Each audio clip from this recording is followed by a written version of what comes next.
Test 4. This is the IELTS listening test. You will hear a number of different recordings and you will have to answer questions on what you hear. There will be time for you to read the instructions and questions, and you will have a chance to check your work. All the recordings will be played once only.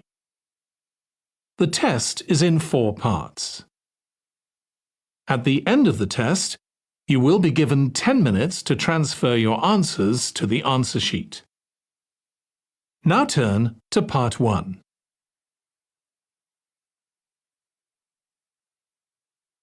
Part 1. You will hear a representative from a train company talking to a woman about her train journey. First, you have some time to look at questions 1 to 6.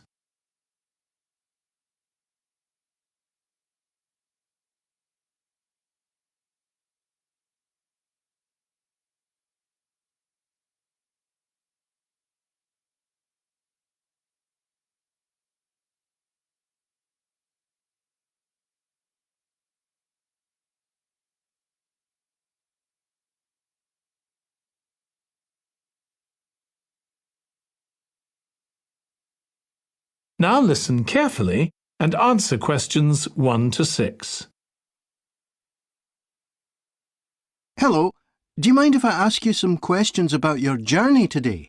We're doing a customer satisfaction survey. Yes, OK. I've got about 10 minutes before my train home leaves. I'm on a day trip. Great, thank you. So, first of all, could you tell me your name? It's Sophie Bird. Thank you. And would you mind telling me what you do? I'm a journalist. Oh, really? That must be interesting. Yes, it is. So, was the reason for your visit here today work? Actually, it's my day off. I came here to do some shopping. Oh, right. But I do sometimes come here for work. OK. Now, I'd like to ask some questions about your journey today, if that's OK. Yes, no problem. Right. So, can you tell me which station you're travelling back to? Stormforth, where I live. Can I just check the spelling? Staunfirth?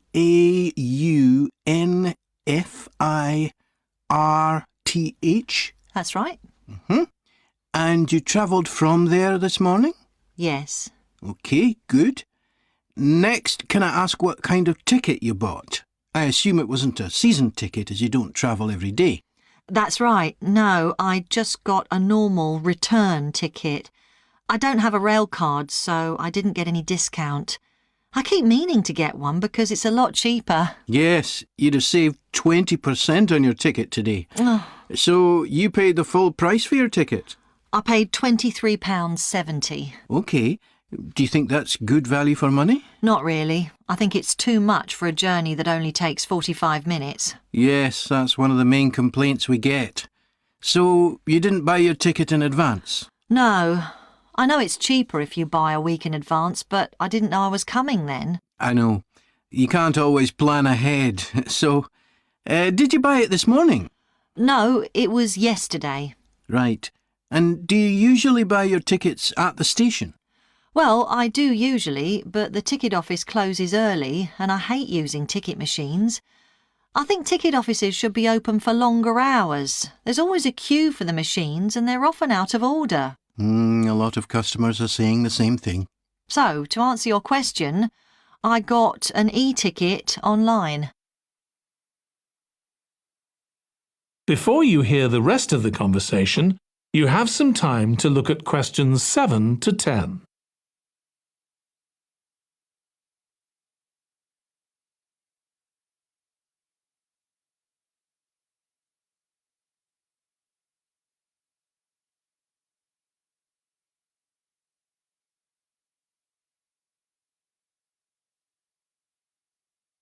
Now listen and answer questions 7 to 10.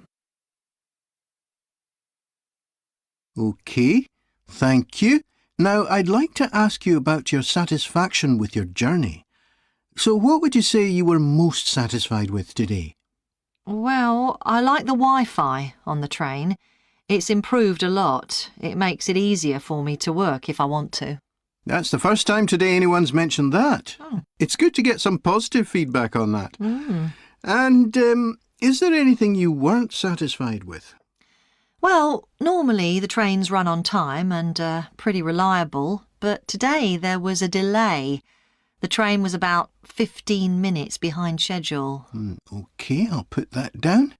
Now, I'd also like to ask about the facilities at the station. You've probably noticed that the whole station's been upgraded.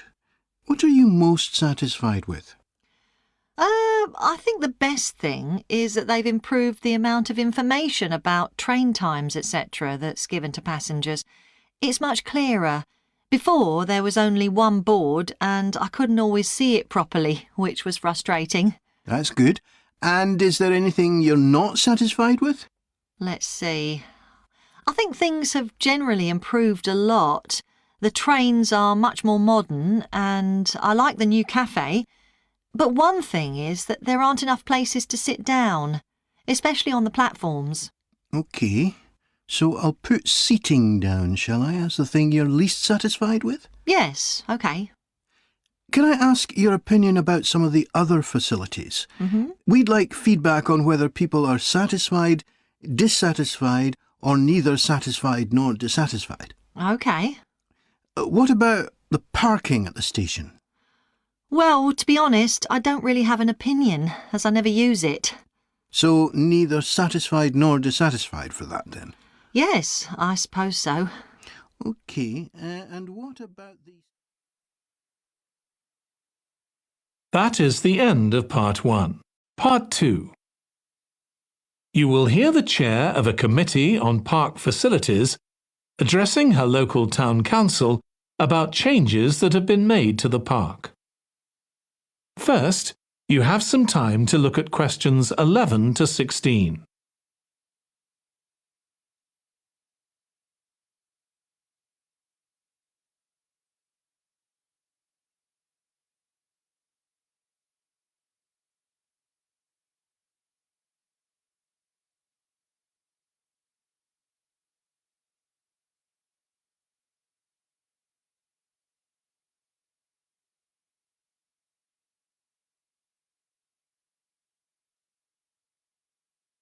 Now listen carefully and answer questions 11 to 16.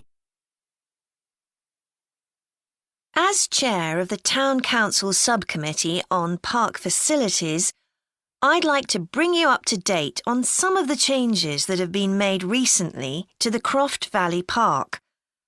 So if you could just take a look at the map I handed out, let's begin with a general overview.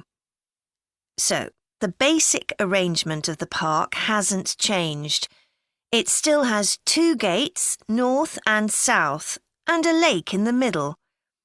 The cafe continues to serve an assortment of drinks and snacks, and is still in the same place, looking out over the lake and next to the old museum. We're hoping to change the location of the toilets and bring them nearer to the centre of the park, as they're a bit out of the way at present, near the adventure playground, in the corner of your map. The formal gardens have been replanted and should be at their best in a month or 2.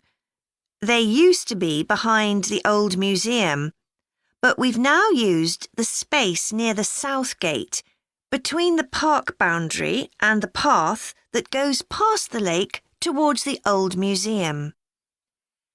We have a new outdoor gym for adults and children, which is already proving very popular. It's by the glass houses, just to the right of the path from the south gate. You have to look for it, as it's a bit hidden in the trees. One very successful introduction has been our skateboard ramp. It's in constant use during the evenings and holidays. It's near the old museum, at the end of a little path that leads off from the main path between the lake and the museum. We've also introduced a new area for wildflowers to attract bees and butterflies. It's on a bend in the path that goes round the east side of the lake, just south of the adventure playground.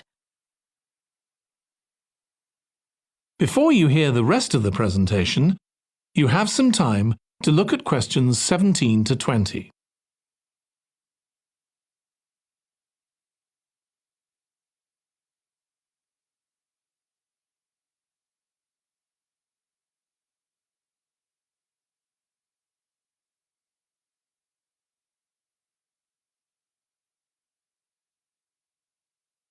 Now listen and answer questions 17 to 20. Now, let me tell you a bit more about some of the changes to Croft Valley Park. One of our most exciting developments has been the adventure playground. We were aware that we had nowhere for children to let off steam and decided to use our available funds to set up a completely new facility in a large space to the north of the park. It's open year-round, though it closes early in the winter months, and entrance is completely free. Children can choose whatever activities they want to do, irrespective of their age. But we do ask adults not to leave them on their own there. There are plenty of seats where parents can relax and keep an eye on their children at the same time. Lastly, the glass houses. A huge amount of work has been done on them to repair the damage following the disastrous fire that recently destroyed their western side. Over £80,000 was spent on replacing the glass walls and the metal supports, as well as the plants that had been destroyed, although, unfortunately, the collection of tropical palm trees has proved too expensive to replace up to now. At present, the glass houses are open from 10 a.m. to 3 p.m. Mondays to Thursdays, and it's hoped to extend this to the weekends soon. We're grateful to all those who helped us by contributing their time and money to this achievement. The gardens have really been That is the end of part 2. You now have 30 seconds to check your answers to part 2.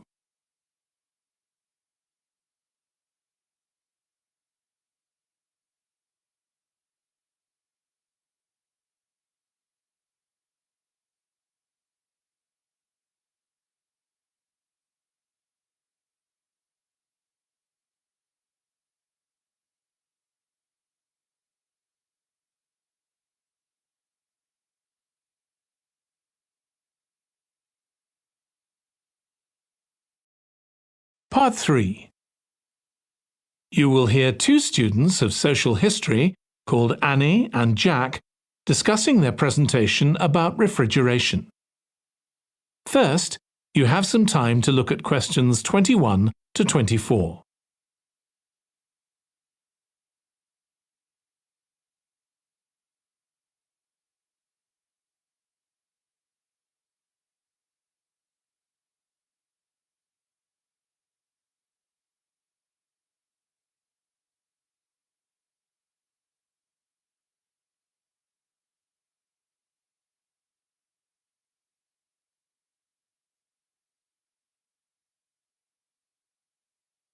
Now listen carefully and answer questions 21 to 24. OK, Jack. Before we plan our presentation about refrigeration, let's discuss what we've discovered so far. Fine, Annie, though I have to admit I haven't done much research yet. Nor me. But I found an interesting article about ice houses. I'd seen some 18th and 19th century ones here in the UK, so I knew they were often built in a shady area or underground, close to lakes that might freeze in the winter. Then blocks of ice could be cut and stored in the ice house. But I didn't realise that insulating the blocks with straw or sawdust meant they didn't melt for months. The ancient Romans had refrigeration too. I didn't know that. Yes. Pits were dug in the ground and snow was imported from the mountains, even though they were at quite a distance. The snow was stored in the pits. Ice formed at the bottom of it. Both the ice and the snow were then sold. The ice cost more than the snow, and my guess is that only the wealthy members of society could afford it. I wouldn't be surprised. I also came across an article about modern domestic fridges. Several different technologies are used, but they were too complex for me to understand. You have to wonder what happens when people get rid of old ones. You mean because the gases in them are harmful for the environment? Exactly. At least there are now plenty of organisations that will recycle most of the components safely. But of course, some people just dump old fridges in the countryside. It's hard to see how they can be stopped, unfortunately. In the UK, we get rid of 3 million a year altogether. That sounds a lot, especially because fridges hardly ever break down. That's right. In this country, we keep domestic fridges for 11 years on average, and a lot lasts for 20 or more. So if you divide the cost by the number of years you can use a fridge, they're not expensive, compared with some household appliances. True. I suppose manufacturers encourage people to spend more by making them different colours and designs. I'm sure when my parents bought their first fridge, they had hardly any choice. Yes, there's been quite a change. Before you hear the rest of the discussion, you have some time to look at questions 25 to 30.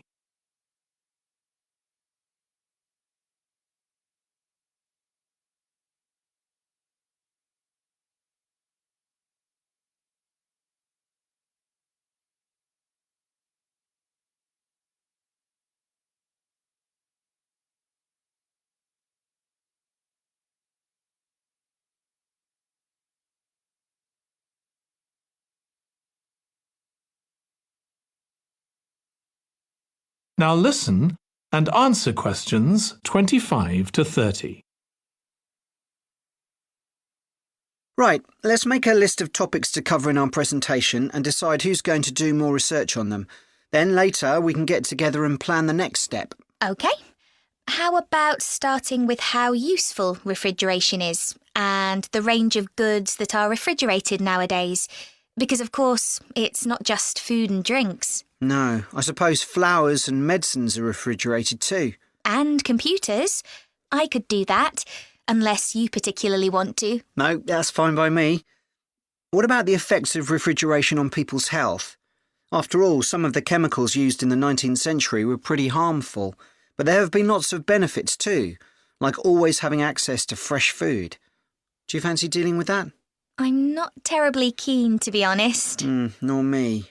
My mind just goes blank when I read anything about chemicals. Oh, all right then. I'll do you a favour. But you owe me, Jack. OK. What about the effects on food producers?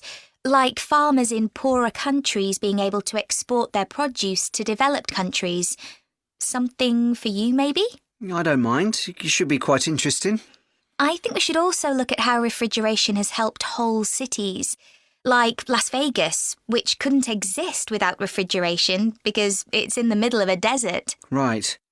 I had a quick look at an economics book in the library that's got a chapter about this sort of thing. I could give you the title if you want to do this section. Not particularly, to be honest. I find economics books pretty heavy going as a rule. OK, leave it to me then. Thanks. Then there's transport and the difference that refrigerated trucks have made. I wouldn't mind having a go at that. Don't forget trains too. I read something about milk and butter being transported in refrigerated railroad cars in the USA right back in the 1840s. I hadn't thought of trains. Thanks. Shall we have a separate section on domestic fridges? After all, they're something everyone's familiar with. What about splitting it into two? You could investigate 19th and 20th century fridges, and I'll concentrate on what's available these days, and how manufacturers differentiate their products from those of their competitors. OK, that'd suit me. That is the end of part 3. You now have 30 seconds to check your answers to part 3.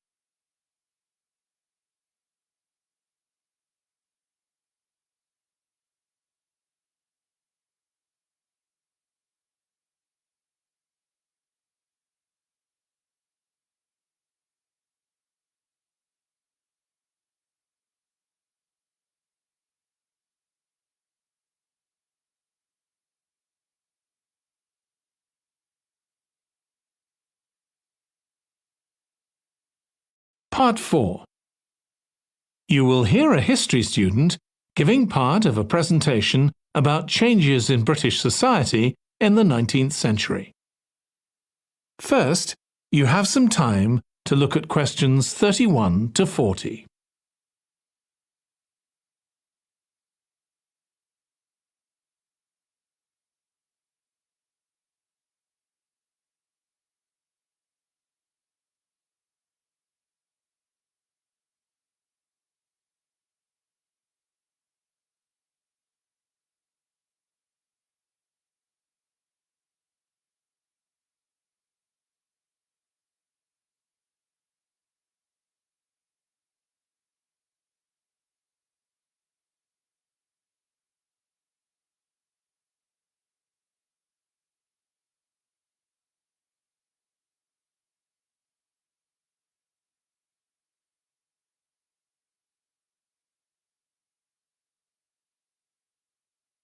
Now listen carefully and answer questions 31 to 40. Hi everyone. In this session, I'll be presenting my research about the social history of Britain during the Industrial Revolution. I particularly looked at how ordinary lives were affected by changes that happened at that time. This was a time that saw the beginning of a new phenomenon, consumerism, where buying and selling goods became a major part of ordinary people's lives. In fact, it was in the 19th century that the quantity and quality of people's possessions was used as an indication of the wealth of the country. Before this, the vast majority of people had very few possessions, but all that was changed by the Industrial Revolution. This was the era from the mid-18th to the late 19th century, when improvements in how goods were made, as well as in technology, triggered massive social changes that transformed life for just about everybody in several key areas. First, let's look at manufacturing. When it comes to manufacturing, we tend to think of the Industrial Revolution in images of steam engines and coal. And it's true that the Industrial Revolution couldn't have taken place at all if it weren't for these new sources of power. They marked an important shift away from the traditional watermills and windmills that had dominated before this. The most advanced industry for much of the 19th century was textiles. This meant that fashionable fabrics and lace and ribbons were made available to everyone. Before the Industrial Revolution, most people made goods to sell in small workshops, often in their own homes. But enormous new machines were now being created that could produce the goods faster and on a larger scale, and these required a lot more space. So large factories were built, replacing the workshops and forcing workers to travel to work. In fact, large numbers of people migrated from villages into towns as a result.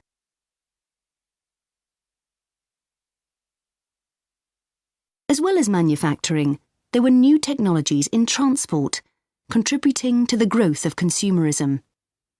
The horse-drawn stagecoaches and carts of the 18th century, which carried very few people and goods and travelled slowly along poorly surfaced roads, were gradually replaced by the numerous canals that were constructed. These were particularly important for the transportation of goods. The canals gradually fell out of use, though, as railways were developed, becoming the main way of moving goods and people from one end of the country to the other. And the goods they moved weren't just coal, iron, clothes, and so on. Significantly, they included newspapers, which meant that thousands of people were not only more knowledgeable about what was going on in the country, but could also read about what was available in the shops. And that encouraged them to buy more. So faster forms of transport resulted in distribution becoming far more efficient. Goods could now be sold all over the country instead of just in the local market. The third main area that saw changes that contributed to consumerism was retailing. The number and quality of shops grew rapidly, and in particular, small shops suffered as customers flocked to the growing number of department stores, a form of retailing that was new in the 19th century. The entrepreneurs who opened these found new ways to stock them with goods and to attract customers.